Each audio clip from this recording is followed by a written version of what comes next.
Today is June 21st, 2019. My name is Joe Todd. This is an interview with Samuel Dewey Jarvis in Muskogee, Oklahoma. Sir, where were you born? Edmond, Oklahoma. And when's your birthday? December 11th, 1947. 1947. Who is your father? His name was Harold E. Jarvis. Okay. And your mother? Flossie Bowles, B-O-L-L-E-S. Oh, yes, Jarvis. Did you go through school in Edmond? I went to a variety of places. I went to in Del City. I went to Townsend Elementary School.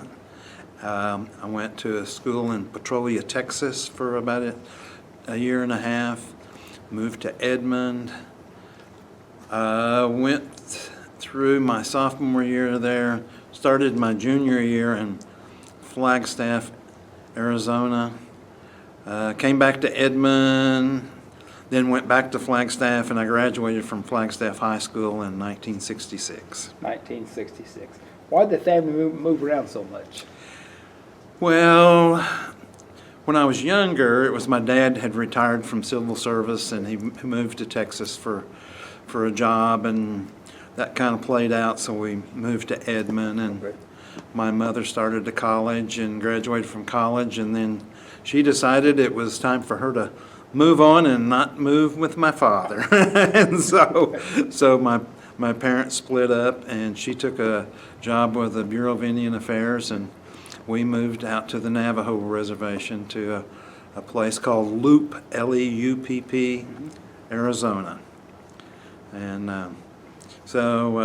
you know, as kids, you sometimes have disagreement with your parents, and so I thought I'd teach my mother a lesson, and I left and went back to live with my father, and that lasted about 6 months. And I ended up back with my mother and stayed with her until I graduated from high school. What Indian reservation? Navajo. Navajo, okay.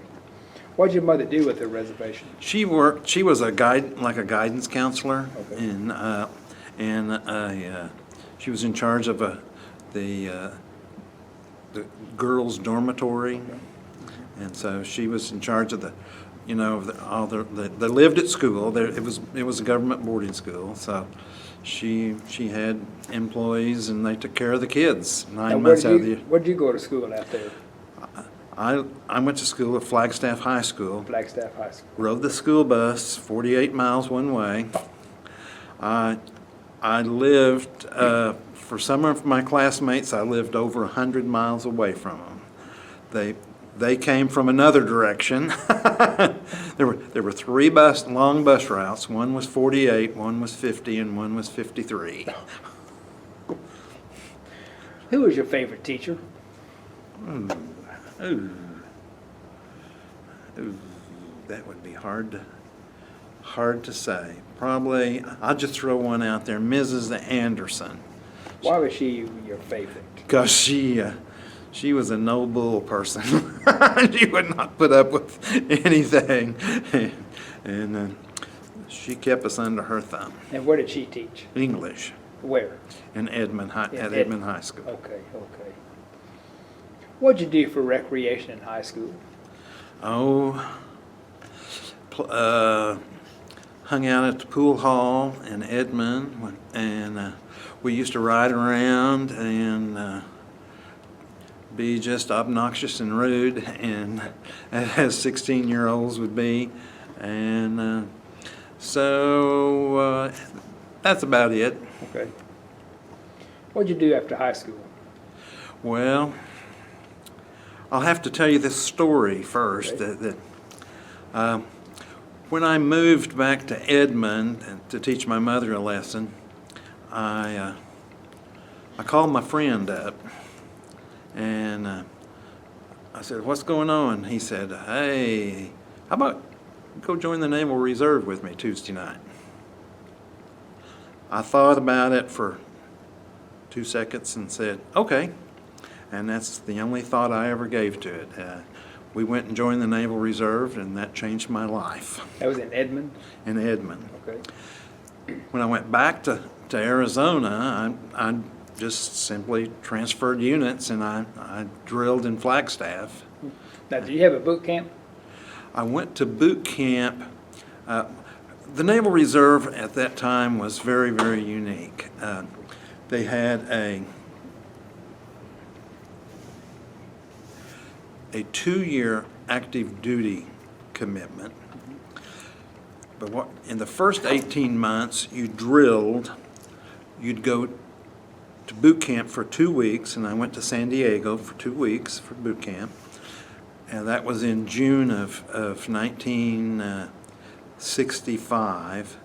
And then in August, I went back to San Diego and did a 2-week cruise on a ship. So I went to boot camp and then went to a ship. And then that was that portion of it. And then I just drill every month. Tell me about your boot camp, your 2-week boot camp. Well, it was only 2 weeks long, and then, so there was we did some marching, and we went to a lot of classes, taught all kinds of stuff. That most of it went in one ear and out the other, because all this other stuff that was going on, the military part of it, the marching and the behavior, and all the different things that you go through at boot camp. Ours was just very shortened. Okay. What's your most vivid memory of boot camp? Just marching. Marching. Well, there's another one. We went over and got in line to get some shots. So while we were waiting, there was another group coming in, and they were getting shots with the gun. So I asked this corpsman, is it true that you can cut somebody's arm doing this? And he said, yes. He said, if you move it just right, you can cut somebody, or if they move. And then the next guy up, he said, like this. And then he said, you need to go in there and get some Band-Aids on that. So that is a vivid memory. I'm sure the guy that got cut didn't appreciate it at all. Tell me about your petty officers. Oh my gosh. At boot camp, it was, a guy yelled at me because he said something, and we're in formation and standing there, and I didn't hear him. And I looked at him, and he called me a name, and I never looked at him again. So it was not a bad experience. I did not consider it a bad experience. I thought it was a very good learning experience. And for a 17-year-old, learning some discipline, even though we didn't do it for 8 weeks or 12 weeks or whatever, I got enough to appreciate the discipline part of it. And Now, being 17, did you have to have your father sign for you? yes, I did. Okay. My mother would never forgive him for that either. And you went back to Edmond. How often would you drill? When I was living in Edmond, we drilled every week. Okay. Every Tuesday night, I went to Oklahoma City and drilled. The Reserve Center was on 23rd, right down from the Capitol building. What would you do in your drill weekend? Go to Or class. Tuesday night. Go to class. Okay, go to We class. we had formation. We'd do maybe a little bit of marching, but most of it was on. They had a curriculum.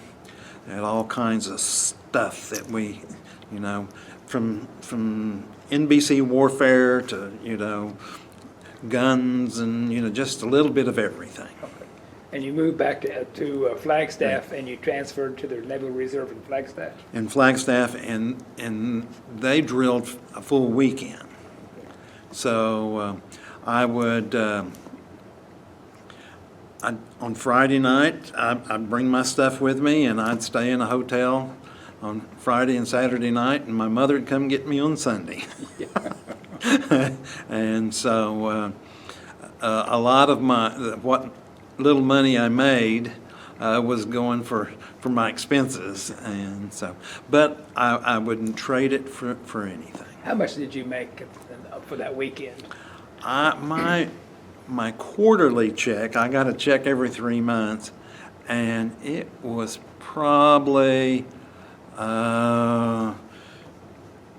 less than $50. So it was not a whole lot of money. Okay. Dollar, well, actually, it was even less than that. It was $1 and something a drill. Yeah. Tell me, who was the commander?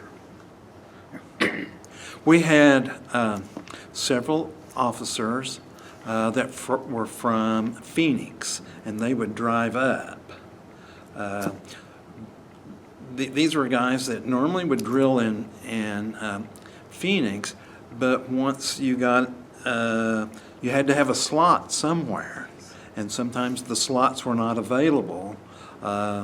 And the opportunities that like to be the executive officer or the CO would not be available in Phoenix, and so they would take a slot in Flagstaff for 2 or 3 years and get that on their resume. Okay. Now tell me about the cruise you were on.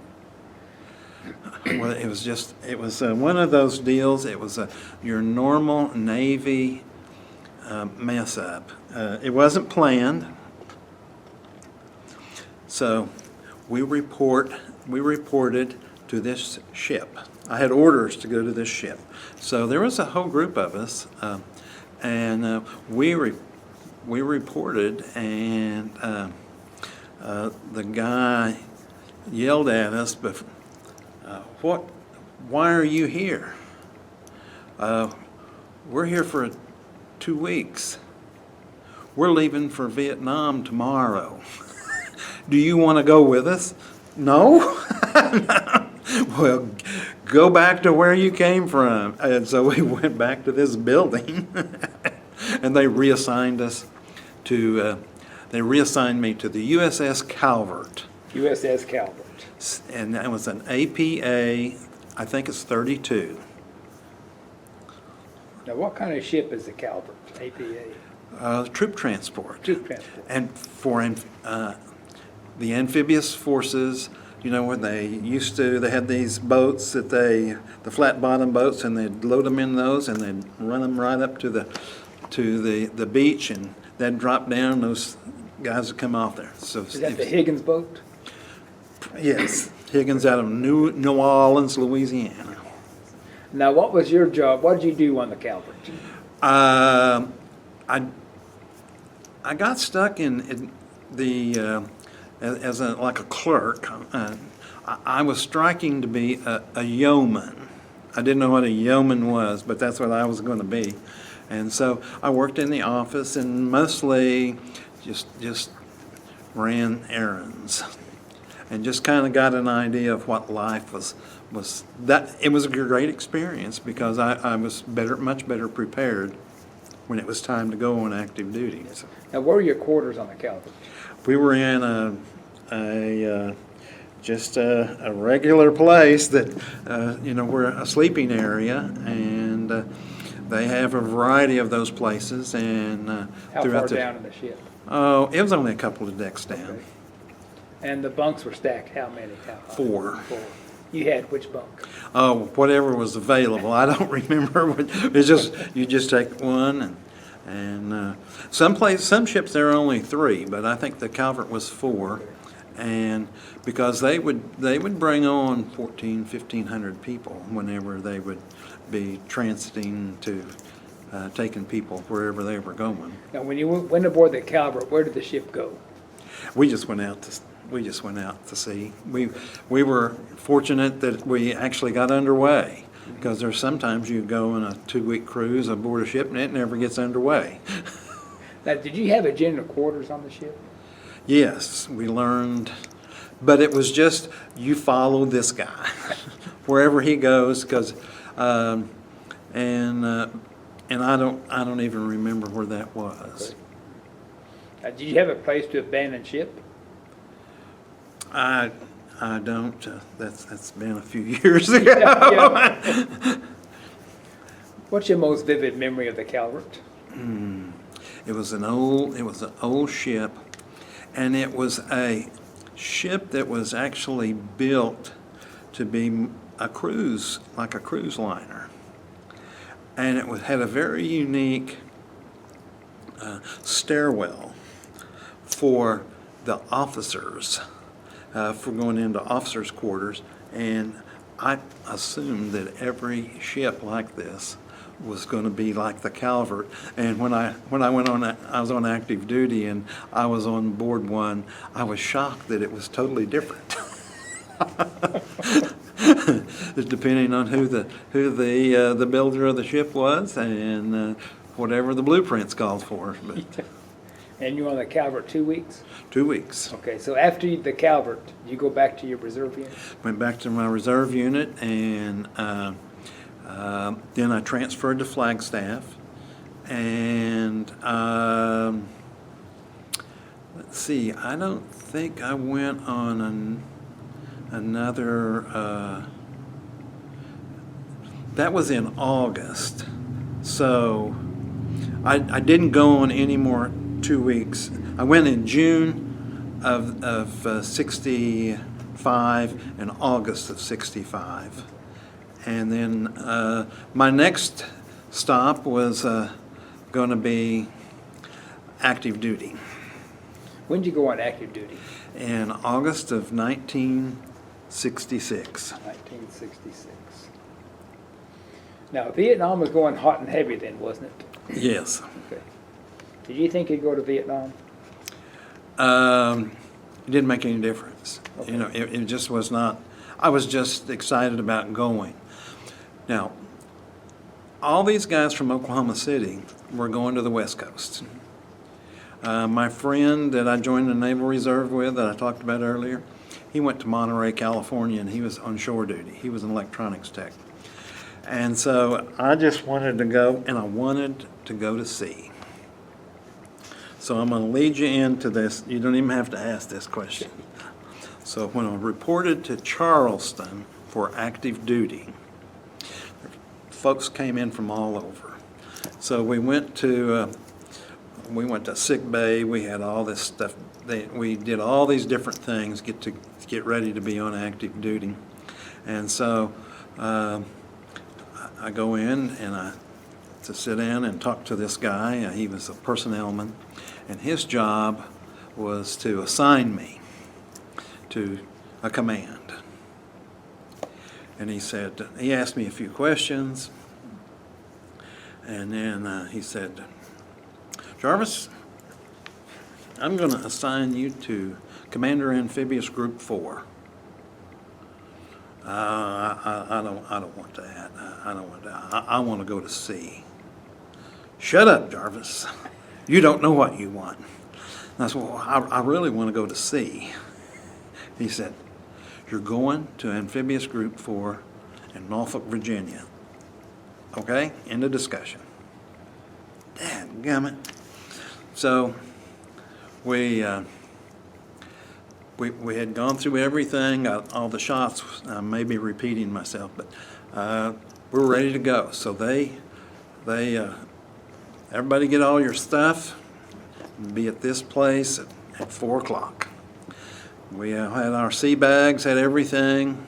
We got on the bus and we went from Charleston, South Carolina to Norfolk, Virginia.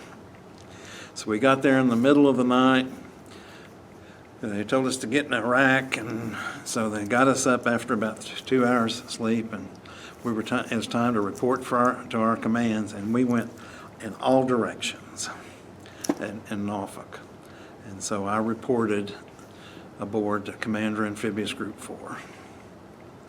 And so I was a little shocked, you know. What is Command Amphibious Group 4? Okay. Has a 2-star admiral. It's responsible for a group of ships.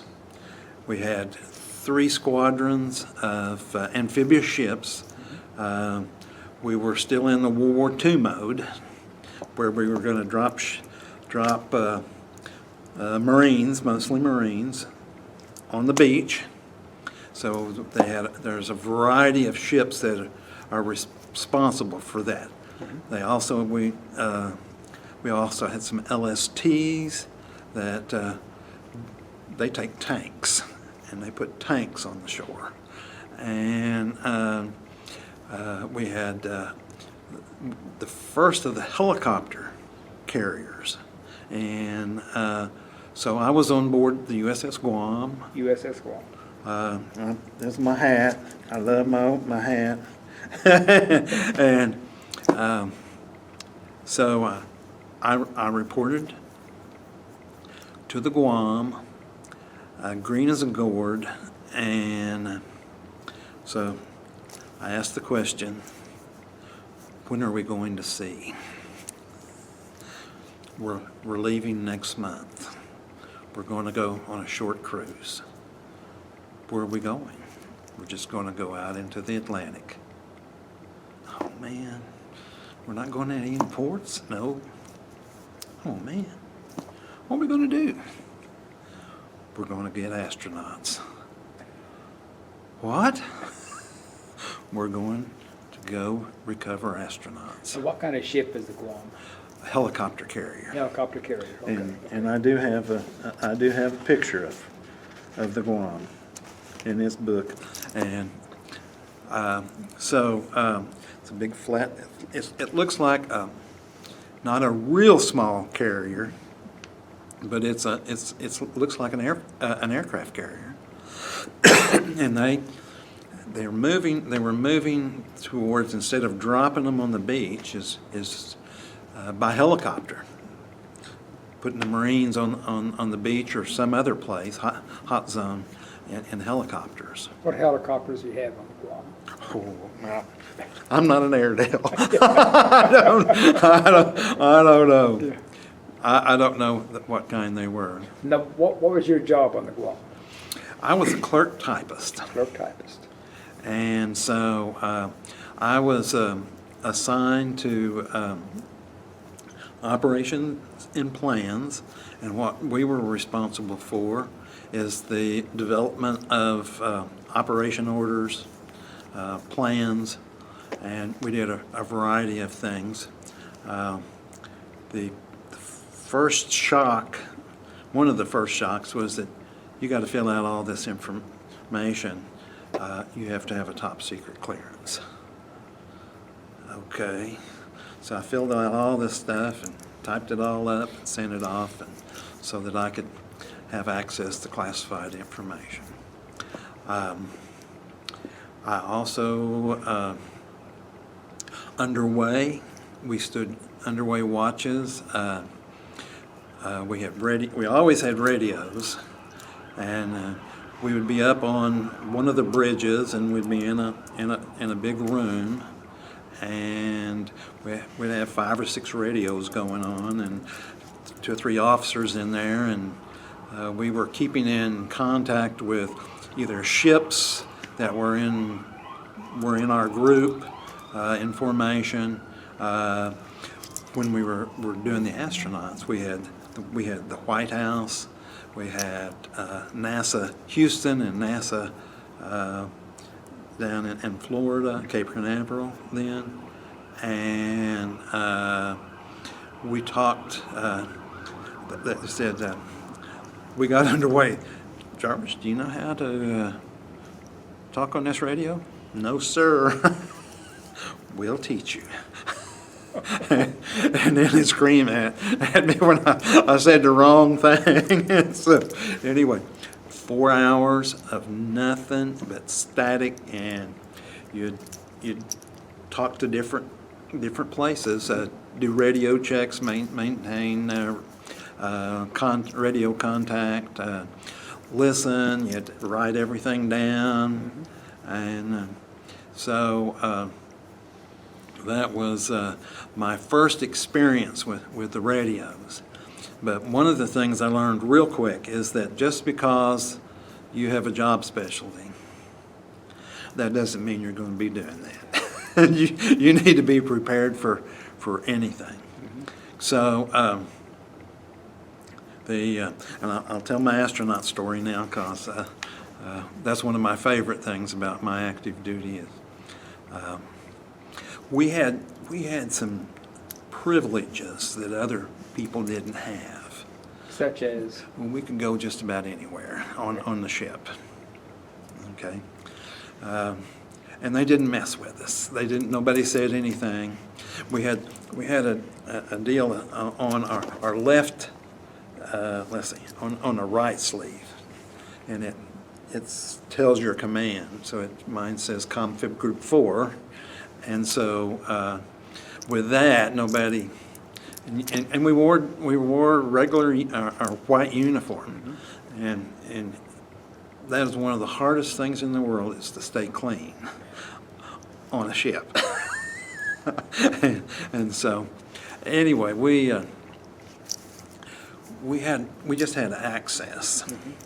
And so I'd work in the office, and I was just a gopher because I didn't know anything for that cruise. And then stand watch. What watches did you stand? Oh, usually it was the 8 to midnight. And where did you stand your watch? We had a bridge that was assigned to the staff, and it was not at the top of the ship, but it was like 1 or 2 down, and we could go and look. You could look outside and see like the flight deck and everything, see the ocean and everything. But most of my time was consumed just looking at this radio. 4 hours on, 8 hours off, and it was quite an experience. So the day of the recovery, that was my most unique experience. Was it Gemini, Apollo, or what? Gemini 11. Gemini 11. Conrad and Cooper, they made the Gemini 11 flight, and they also did an Apollo flight. So I didn't have a watch, so I just roam around to find a spot. So I had a great spot, and we're watching, and all of a sudden somebody said, "There they are." And this huge orange and white parachute just coming down like that. Hit the water. The UDT was in a helicopter, and The UDT. underwater demolition Okay. team. They hit the water, jumped out of that helicopter. They put this thing around, a device around the capsule, got the astronauts out. They hiked, they had a deal. They sucked them up into that helicopter and then brought them on board. So I managed to maneuver my way so I could watch, looking down at what all was going on. The admiral talked to them. They each gave a little speech, and then they headed into the side of the ship, headed to sick bay, and I maneuvered my way. And I'm standing there as they walked right by me. I could have touched both of them. That was my most unique experiences of seeing astronauts that close. And so we got to watch them, what they were doing. They brought the capsule on board, and the folks from NASA were on, and then there was the what was the name of that group? It was about some other scientific stuff, and so they tested for any exposure, to the capsule may have had while in flight and in space, and they had 55-gallon drums everywhere, and they stripped that capsule down to nothing. And they had these things in these drums, and so after that was all done, then we headed toward the Florida coast, and The next day, the astronauts, they took off in the helicopter and they were gone. And then we pulled in into Florida. They unloaded everything in the middle of the night, and we were back underway, and then we back to Norfolk. And so then probably, I don't know, it's a month later, we moved off the ship, and we moved to a different ship. And then we were on the USS Francis Marion. USS Francis Marion. And I think that was, I can't remember, APA 2, I think it's 247. And it was a troop transport. Oh my gosh, it was awful. It was just a garbage ship. The food was awful. The compartment was awful, and so it just wasn't very pleasant. But I gained a little flexibility. You just make do with what you have. So guy comes down and says, Jarvis, we're getting ready to get underway. This guy was an E8, and he said, you're going to work for me during this cruise, and you're going to stand weather watches. Weather? I thought I was going to be a yeoman. He says, well, you are, but you're just doing watches. So he said, now this is going to be one of these things you're by yourself. So he showed me the room, and he worked 12 hours during the day, and I came on at 7 at night and worked till 7 in the morning by myself. So there was a huge radio, and it had like a giant tumbler on it that go around, and it had with a stylus, and you put this piece of paper on it, and you clamp it down, and then you have a list of weather maps that you have to copy. So you watch your watch and turn this thing on, make sure everything's going right. You hit the tumbler going, and then at the right time you hear the signal and hit this button, and a stylus would come down and it would do a weather map. And then you'd write the time down and then put GMT.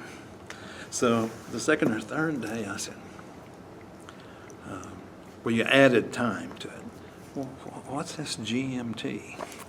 Greenwich Mean Time. Okay. And so I did that for about a month, and my hearing's never been the same. And so Why? Oh, the exposure to this radio receiver. And then I went back to the old way. I went to school and learned how to talk on the radio, and then I stood watches only underway. And then sometimes you got to change. One time they said, "Hey, we want you out on the bridge." Okay, so I'm out on the bridge. It's about 3 o'clock in the morning. We're out there. We're at darkened ship. Yeah, we're down around Puerto Rico somewhere, and we're in an area we're not supposed to be in. And I'm up there on the bridge by myself. It's pitch black. There's no light, and all of a sudden I see. And this is on a troop transport. I see one of those helicopter carriers that's twice as big, and it goes right in front of it. Holy, what is going on? We discovered the next day we were playing games. We weren't supposed to be there. They didn't see us. I don't know why they didn't pick us up on the radar or something, but anyway, holy cow. So now I'm going to tell you a sea story. This is true. Yeah. So all these, things were going nuts. Everybody was going crazy because of this almost collision at sea. People lose their commission over that. They get demoted for things like that. And the admiral was not a very happy camper. So they were, get the captain of the ship up. Let's get this. The admiral, get the admiral up. So all of a sudden things are happening. Everybody's saluting and running around. So we learn later, the captain of the ship reported to the admiral what happened. And he said, "What?" He says, "Well, what happened was that my officer of the deck froze. And so the bosun mate of the watch, the helmsman, an E3, took command of the ship." The admiral said, "He did what?" He took command of the ship. And he changed the direction of the ship, and we avoided a collision. I'd like to speak to this young man. So they brought him in, and it's just he and the admiral. And he told this story. He said, he's shaking. He's just shaking. And the admiral said, "Son, tell me what happened."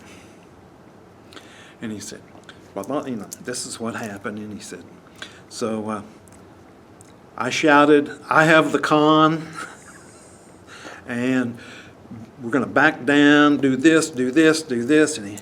And he took command of the ship, and he backed the ship down, and we avoided the collision. "Son, did you think of doing this or doing that?" "Sir, I didn't have time." He said, "We were getting ready to hit. This was bad." And so he said, "Okay, this is what you do if this ever happens again." "Yes, sir." "You are dismissed." So he headed to the door, and the admiral said, "Son," and he turned around and he said, "Thank you very much." And that story, that was told by the guy that it actually happened to. And the officer that froze, he was gone. He was gone. He was processed, and out of the service he went. And he was a career sailor, and he didn't have a career anymore. But there was all kinds of stuff going on, just everyday things. After that, we'd go to sea. Something just dropped in. I had a 2-year active duty commitment. So this was, they came around and said, "Hey, anybody want to go to Vieques, which is an island off the coast of Puerto Rico? We need somebody to go down there for 2 weeks to be on this exercise." So everybody's, I don't want any part of this. I don't want to. Wait a minute, I'm just getting ready to get out. That'd be great. I wouldn't have to put up with all this other stuff. I could just go down there. So I volunteered. So I went to Vieques. It's a marine. It's a little island, and they have a very small marine base. So there's like 4 officers and myself, and a photographer's mate. So we go to Vieques, and for 2 weeks, and we ran an exercise with Marines and ships and stuff, but we also had some fun. And so I had a top secret clearance, but I didn't have a place to sleep. So they had a group of communications technicians, which are all classified. They have all the radios, and it's all classified stuff. And they had a Quonset hut, so my officer made arrangements for me to sleep there because I had a clearance. That's the only time that clearance ever helped anything. I had a place to sleep. But I got to do that for a couple of weeks, and we flew in, did some flights in the helicopter, and so it was one of those just real unique experiences. But the rest of the time, you know, I discovered later that most of the things that we did were unique, that other folks didn't have those. The admiral would get a hair, he wants to move off the ship, and he wants to be on shore duty for a month. And so we would move off the ship and move over to in Norfolk to the amphibious base and we loved that. And what did you do while you're on shore? Typing operation orders, doing all kinds of stuff, and but we didn't stand watches. We didn't really have duty either, and so we loved to go. But we'd go for 2 weeks or a month, and then we'd be back on the ship and the old routine. You were still on the Francis Marion? We were on the Francis Marion, and we moved off the Francis Marion to the USS Taconic. USS? Taconic, Taconic. And it was an AGC, later changed to LGC. And it was an admiral ship. It was a ship, a command. It was landing, let's see, LGC was landing group, because my admiral was commander amphibious group 4, so it was a group command, and he had, I guess we had close to 50 ships altogether in our command, and so, but my normal everyday duties, I worked in operation and plans, and we planned operations. We planned there are places in the Caribbean that were places that were not, they were not American. Not American, they were, there's some communist bloc, there was a communist bloc country down there, and there were some other places, some other islands and stuff, and we were always planning on how if something happened, how we would, what kind of operation would we do in case there was something broke out that we had to, but all those islands down there that are not American territory, they have plans, and the plans change, but I got to do a lot of typing on plans and how to do that. Oh, this is in the Caribbean area? In the Caribbean. Okay. And so now you haven't stopped me from talking, so I'm going to keep talking. There are funny things that happen too. We were always having inspections.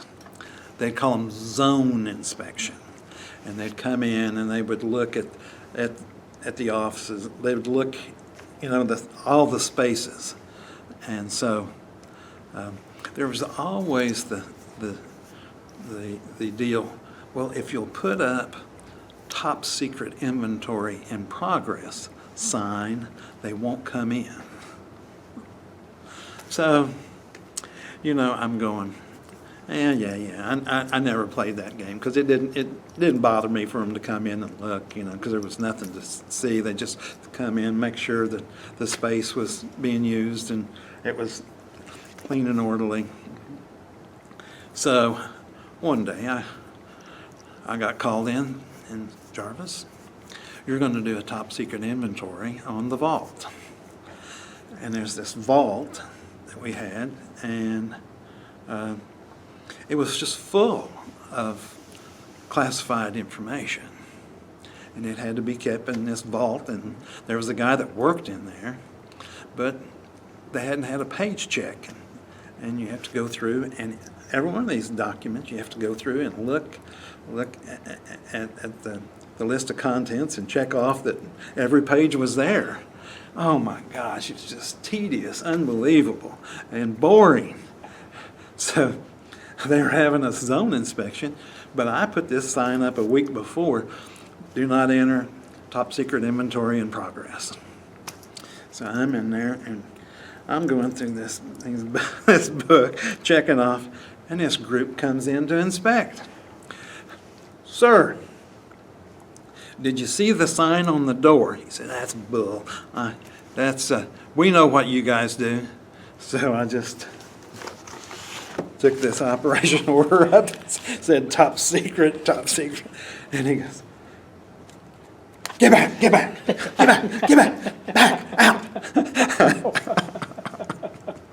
And that's the only time that I was involved in a top secret inventory, but it was just one of those things, you know. And but there's always something going on, and I don't know what people think we do, you know, at sea or our sailors doing, but there's always something. I'd like to ask, why was the Calvert in that area it wasn't supposed to be? And when you're playing war games, Okay. you cheat. That was Taconic. That was the Taconic. And you just cheat. Okay. That's when They're not all honorable people. Is that when the E3 took over? Yes. And, but those are the reasons why you're not supposed to do those things. Yes. Another, and this is since I'm doing all this talking, we had access to a bridge, our own bridge, and so we could just go up and because of where I worked. Is this on the Francis Marion? This is the Francis Marion on the Taconic, whichever ship. Okay. You would just go up, and we'd have people on watch there, and you know, I had a clearance, I had everything, so I just go up, and they have what they call big eyes. And big eyes are a set of binoculars. They're each lens is about like this, about like that. Got a set of handlebars on it so that you can, you know, move it around and everything. And you know, nobody cared if you went up there and looked and go. And I watched a ship come up from the horizon, and it just kept getting bigger and bigger, and it was like it was on a set of stairs, the way it was moving. And all of a sudden, it started with just a stack, and I was just mesmerized by it all, and I just watched it and watched it. And all of a sudden, there's a real live ship over there. So. How far away was it? Oh, probably, I don't, it was to the end of the horizon there, so probably 10, 12 miles. And Now, how long were you on active duty? 2 years. 2 years. Did you only pick up the one astronauts? The one? Yeah, that's the only. Okay. Yeah, those got passed around. Okay. Yeah, admirals. That was good for admirals, Yes. and so, and they always wanted an admiral in charge of that. So, So whenever you were active duty 2 years, then you were discharged? I was discharged. I still had. I could have just said that I'm finished and not go back and drill, but I drilled. So I stayed in the reserves to finish up my total 6-year obligation. And I was married. I got married, and I had a son. And one day I came home from work, and I said, "You know what? I think it's time for me to get back in the reserves." And so we discussed it. She wasn't all for it, but we discussed it. And so times were a little tough money-wise. And, you know, I just graduated from college, and it was a little tough. So I got back in the reserves, and then I stayed in the reserves I had 6 years already, so I stayed in reserves for 14 more and retired when I think I was 38 when I retired. And You retired when? Now you're going to ask that question.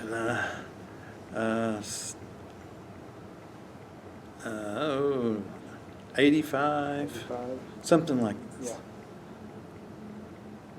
yeah, something. I think that was 85. Yeah, okay. And if that works out right. Yes, that's 20 years. Yeah, and so I was in a reserve unit in out of Oklahoma City. Well, I drilled in. I haven't told you all this. Graduated from college with a degree in elementary ed. From where? Central. Okay. And so after I worked at the college at the maintenance department, so I stayed on there as a full-time. I was assistant director of maintenance, and one day I told the wife, I said, this is not good. This is just, we're going nowhere. And so I said, I think I'm going to go interview for a teaching job with the BIA. My degree was in elementary ed. So I got a job with the BIA, and I went back to the reservation and went to outside of Gallup, New Mexico, and taught school for 2 years. And so then I was drilling in Albuquerque. And so I drilled in Albuquerque, and it was wonderful to go to Albuquerque once a month, because living on a reservation is not there's not much to do, and it was our son was sick all the time, so she came back to Edmond and finished her degree, and then after 2 years out there, I took a job with the VA regional office. Here in Muskogee. And so that was a good job, because it being a veteran myself, and I was still in the reserves, and that's just a great place. And so I worked for the VA for 35 years. What did you do for them? Well, I was a claims processor originally, and then I did ratings, medical evaluations, and then I became a supervisor. And then one day I came home and I said, hey, what do you think about me being mobile? And she says, what does that mean? I said, well, we could move. She said, well, that'd probably be all right. I didn't realize how mobile I was. So I took a job in Pittsburgh, PA, and then from Pittsburgh we went to New Orleans, and then from New Orleans went to Denver, and then from Denver we went to St. Louis, and I was the director of the Records Management Center in St. Louis. I had 20 million records, and then from there I came back to Muskogee, and I was the director here in Muskogee for my last 5 years. And so with that job, it's all veteran stuff, just all veteran, taking care of veterans. And so I had, and it was my choice. I like to go out in service. And I had some very, very unique experiences. And one of my favorite was I was living in Louisiana, and I was at the American Legion State Convention, and I was speaking, and I said, are there any black American Legion posts in Louisiana? I need to talk to you. So I met this guy, and he was the post commander of this American Legion post, and he lived on this land that his forefathers were slaves on. It was a very, very interesting time, and I went to his post a couple of times, and I always look forward to seeing him because I just love to talk to him. He was just a neat character. And and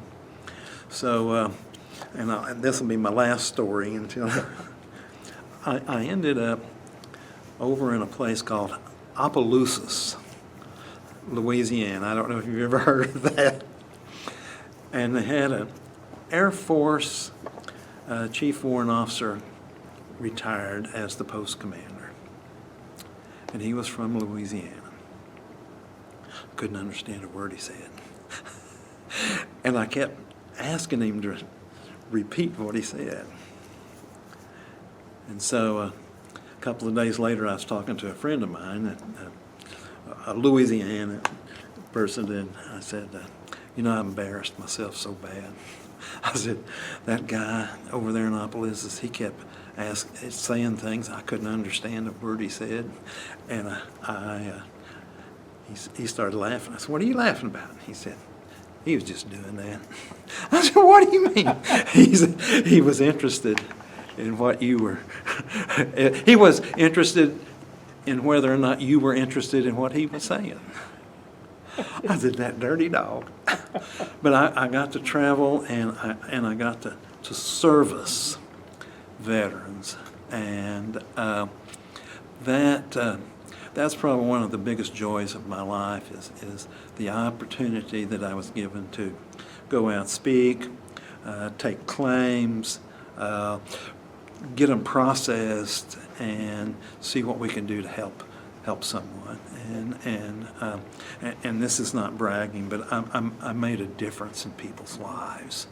Now, I wasn't always successful, just because not everybody's entitled. But it was a great opportunity, and that's why I started out with, we're not all the same. We're not all, because we are all different backgrounds, different issues, and some of them never have someone that talk. They never afford themselves the opportunity to get help. Would you join the Navy again? In a heartbeat. In a heartbeat. I'd like to do a word association. I'll give you some words and you give me your reaction. The first one is boot camp. Easy. USS Calvert. Old Navy. USS Guam. New Navy. USS Francis Marion. I'll have to explain this. The Guam won the NE award, and I can't spell NE. I don't know how. I think it was NEY, for the best large mess in the Atlantic Fleet. You can't believe there's not a restaurant anywhere that fed people then better than the Guam. We went from that to the Francis Marion, the worst feeder in the Atlantic Fleet, and so it was just dirty. It was not kept up well. Lyndon Johnson.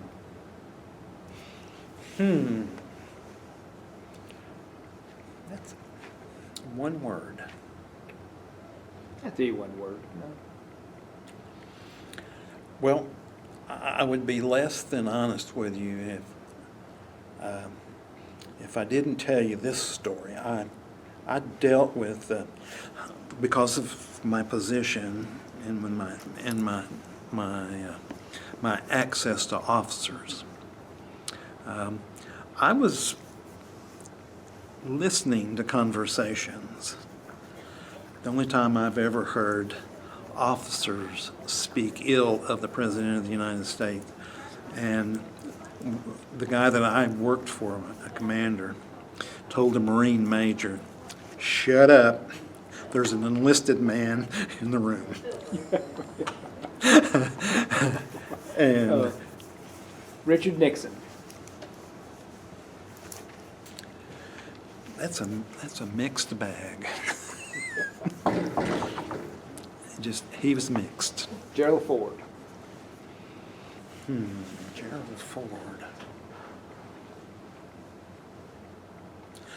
Uneventful. How do you want to be remembered?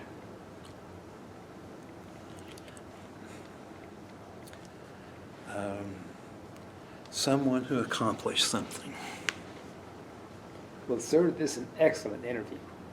Oh, I hope I didn't bullshit you too much. I want to thank you for your service and thank you for the interview. Well, hey, I appreciate the opportunity.